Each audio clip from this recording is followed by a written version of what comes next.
In the charged atmosphere at this time around the role of Muslims in America comes what is billed as the first major exhibition in the United States on the Quran. Jeffrey Brown reports. This is one of the great highlights of the exhibition. It's a Quran from the early 14th century, from about 1330, signed by a great master called... Signed. Yeah. A holy book as a work of art. The Quran, sacred to some 1.6 billion Muslims around the world. A new exhibition at the Smithsonian Institution's Sackler Gallery in Washington, D.C. presents 68 of the most important and exquisite Qurans ever produced. Dating from the late 7th to early 17th centuries, they come from many parts of the Islamic world and are part of the collection of the Museum of Turkish and Islamic Arts in Istanbul. That's where Sackler chief curator Masime Farhad first saw them. I realized that these were true works of art, that every single one of them was astounding in its sort of mastery of the calligraphy, of the styles, and also of the scale of the works. And that is something that, to me, was very important and motivated me in trying to organize this exhibition, because I thought it really shifted my perception of what these works are, and I'm hoping that it will also shift the perception of the visitors who come to the museum to see the exhibition. For Muslims, the Quran is a divine text, a series of revelations transmitted from the angel Gabriel to the prophet Muhammad between 610 and 632. It includes references to earlier figures, including Abraham, Moses, and Jesus. The term itself means recitation. The Quran stems from an oral tradition, but the text was written down and codified in a fixed form not long after the death of Muhammad.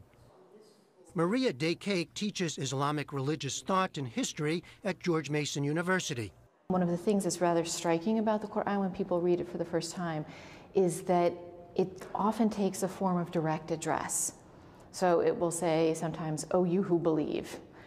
Sometimes it'll address all human beings, "Oh, humankind." It is a series of moral exhortations, exhortations to virtue. It includes many stories of prophets before the time of Muhammad. It's an attempt to grab the listener or grab the reader, to wake them up, to make them think about their life, about the world around them. It's a lot of passages with rhetorical sentences, right? Did you not consider this? Didn't you think about this? How did you get here? This is looking good as well. The exhibition includes furniture, stands to hold manuscripts, and chests to store them. Many of these Qurans were originally commissioned and donated or collected by rulers. Early manuscripts on parchment feature plain ink and simple designs. Later artists and calligraphers developed ever more elaborate and ornate script, illumination, and geometric patterns, in light of Islam's prescription against figurative images, to make each manuscript a singular work. It's how they sort of use their individuality is really quite remarkable, and the greater master, the better they can sort of manipulate the style without breaking the rules, because you could not break the rules of a particular style of calligraphy, but you could sort of stretch them and sort of introduce your own sort of touch to a particular style or a particular type of writing. Some of these masters are well known to scholars, like the maker of this Quran, Abdullah Sarafi, who spent most of his life in Tabriz in northwestern Iran. What is remarkable about Abdullah Sarafi is the fact that he was able to write in more than one style of calligraphy, because usually most calligraphers specialized in one style and one particular size alone.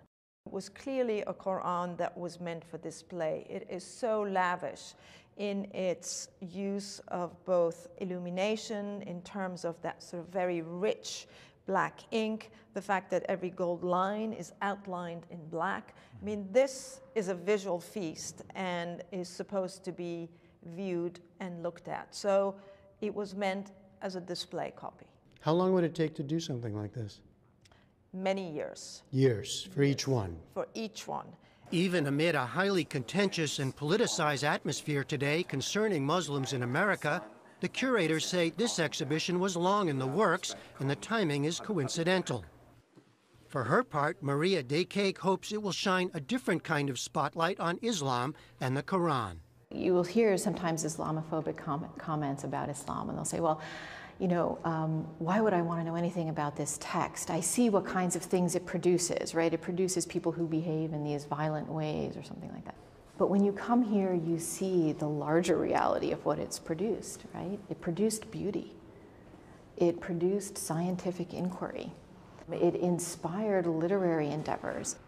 But in a time of Islamophobia, I think what's so valuable about this collection is to see the kind of artistic elements, the beauty that the Quran really brought. The art of the Quran is on exhibition through February.